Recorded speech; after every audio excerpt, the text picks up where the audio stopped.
Imagine a philosopher living in a tub, jesting at Plato, and pushing societal boundaries with a playful grin.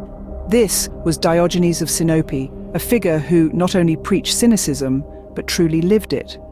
Diogenes' existence was marked by austerity, ethics, vibrancy, and a unique sense of humor that mocked society's grandiosity. An alleged protege of Antisthenes, another noted Cynic philosopher, Diogenes adopted an ascetic lifestyle that underscored ethical living. He didn't commit his thoughts to paper. If he had, these writings would have long since disappeared. Like Socrates and Plato, he esteemed direct verbal communication instead, making certain that his philosophy was experienced firsthand. Diogenes was not just a critic, he was a philosopher who sought to embody his beliefs. Diogenes was more than a student of philosophy, he was an active participant in its pursuit. Our narrative unfolds on the vibrant streets of Athens, where Diogenes, the audacious learner, crossed paths with Antisthenes, a direct disciple of Socrates. This was no ordinary mentor-mentee bond. Libraries' tranquility or lecture hall structure had no place in Diogenes' learning. Instead, the bustling city, with its people, virtues and vices, served as his classroom. Diogenes, under the influence of Antisthenes, a known advocate of an ascetic lifestyle and ethical focus, absorbed these teachings, but did not stop there. Diogenes transformed these doctrines into an actionable philosophy, a philosophy that transcended the boundaries of mere intellectual discourse. As a learner, he dared to defy norms, interrogated the non-negotiables, and thereby paved the way for his philosophical path. This street philosopher might have never penned his thoughts, but he acted on them. His life was a playground to his philosophy, his actions the tangible proof of his beliefs. Diogenes was not just a pupil of philosophy, he was a practitioner of it. Diogenes found liberty in bondage. Peculiar perspective accurately portrays his life in Corinth, where he resided as a captive. Diogenes, with chains around his hands, declared that he could still rule over men. His claim opposed the basic concept of servitude, yet he considered it not merely as a bold statement but as his reality. He manifested his proclaimed skill to govern men to his master, Xeniades, in ways that were bewildering yet impressive, referring to Xeniades, needy of him, not he of Xeniades. The narratives of Diogenes serving as a slave are as diverse and captivating as they come. Some depict him as a house servant, while others as a mentor to offspring. The persistent element in these stories is the contradictory freedom that Diogenes relished. He was a captive in the physical world, but in his perception, he was more liberated than his master, or the residents of Corinth, or perhaps anybody. This peculiar sense of freedom was for Diogenes a matter of perspective. He considered his physical bondage inconsequential, a meaningless factor with no impact on his internal liberty. His dominion over his thoughts, his emotions, and his responses to the outside world remained untouched, unscathed by the chains that restrained him. He utilized his exceptional status to propagate his philosophy of cynicism. The influence of Diogenes surpassed the limitations of his master's premises, rendering him a significant personality in Corinth's philosophical milieu. The period of Diogenes' servitude in Corinth provides a captivating insight into his philosophical views. It emphasizes his conviction in the supremacy of individual freedom over societal constructs and the potential of the human spirit to overcome adversities. His life is a testament to his toughness, his astuteness, and his unwavering dedication to the principles of cynicism. Even in captivity, Diogenes exemplified an unrivaled level of freedom. His life is a powerful reminder that genuine freedom has its roots not in our external circumstances, but in our internal state of existence. Diogenes' death is a subject shrouded in enigma and contradiction. There are multiple accounts sketching varying scenarios of his demise. Some narratives suggest that his departure from life was a deliberate choice, engendering further mystery. In contrast, others assert that his death resulted from illness. Among these accounts, a peculiar one even attributes his end to a dog bite, an intriguing conclusion for a philosopher known for his affinity with dog-like living. With these diverse stories, one constant emerges: the way Diogenes chose to live and die on his own terms. Further deepening the mystery surrounding Diogenes is the account of his longevity. Despite an ascetic lifestyle, reports suggest he lived to a ripe old age, perhaps as old as 90. His life, thus, forms an interesting case illustrating the potential for longevity when living in harmony with nature, free from societal constraints. Thus, the mystery and contradictions surrounding Diogenes' death mirror his life and his choice to live and die according to his own rules. Diogenes was far more than just a philosopher. He was a critic of philosophy itself. His practical approach was a significant departure from the abstract musings of his contemporaries.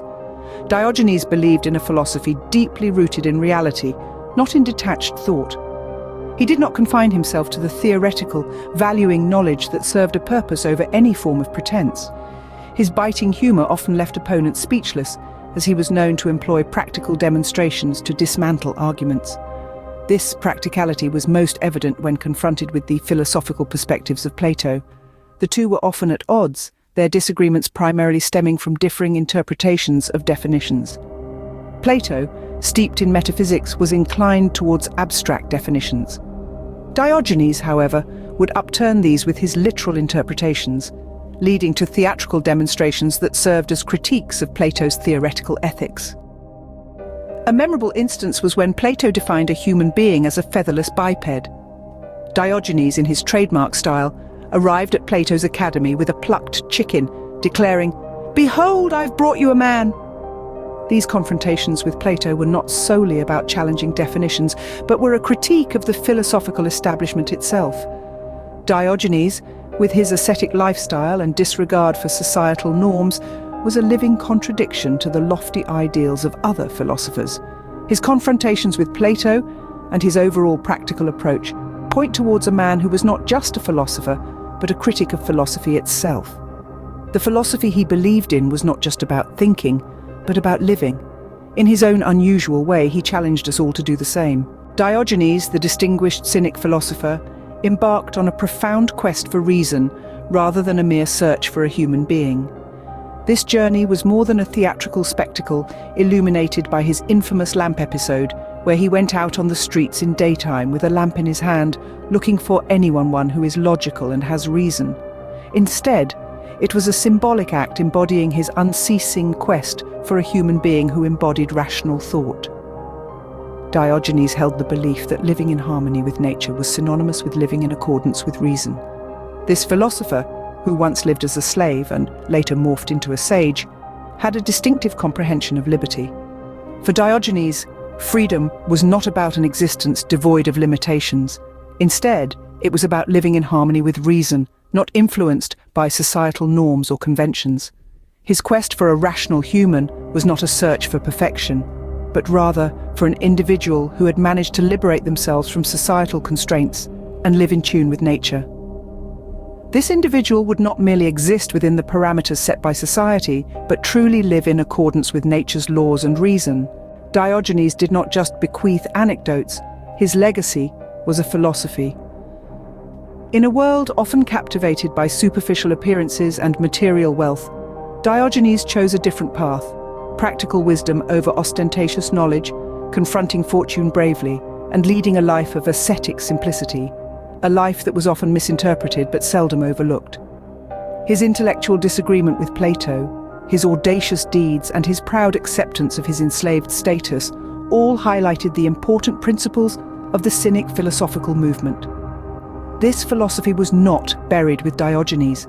Instead, it continues to motivate and provoke us into questioning our societal standards and living a life of virtue and sincerity. Diogenes the Cynic left us with more than mere tales. He imparted a philosophy that prompts us to live in harmony with reason, nature, and our genuine selves. When Alexander the Great met Diogenes, it was a meeting of two worlds. The tale goes that Alexander, intrigued by the philosopher's reputation, sought him out in Corinth. There, he found Diogenes basking in the sun. Alexander, in his grandeur, offered Diogenes any gift of his choosing. The Cynic, indifferent to Alexander's power and status, merely replied, "Stand out of my sunlight." Here was a man who had conquered nations, stood before a man who had conquered his desires, the world's most powerful man, met by indifference from a man who desired nothing from the world. Diogenes' response was not a dismissal of Alexander, rather, it was a manifestation of his philosophy. He needed nothing that Alexander could offer, for he had already found contentment in his simplicity. This encounter left a profound impact on Alexander. Some say it stirred a sense of admiration within him, a testament to the power of Diogenes' philosophy.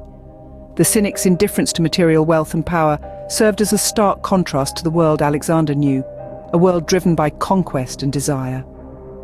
In the face of the world's most powerful man, Diogenes remained unmoved, embodying his philosophy of indifference to worldly power. His interaction with Alexander, like his life, serves as a reminder to us all. True contentment comes not from external acquisitions, but from internal peace and simplicity.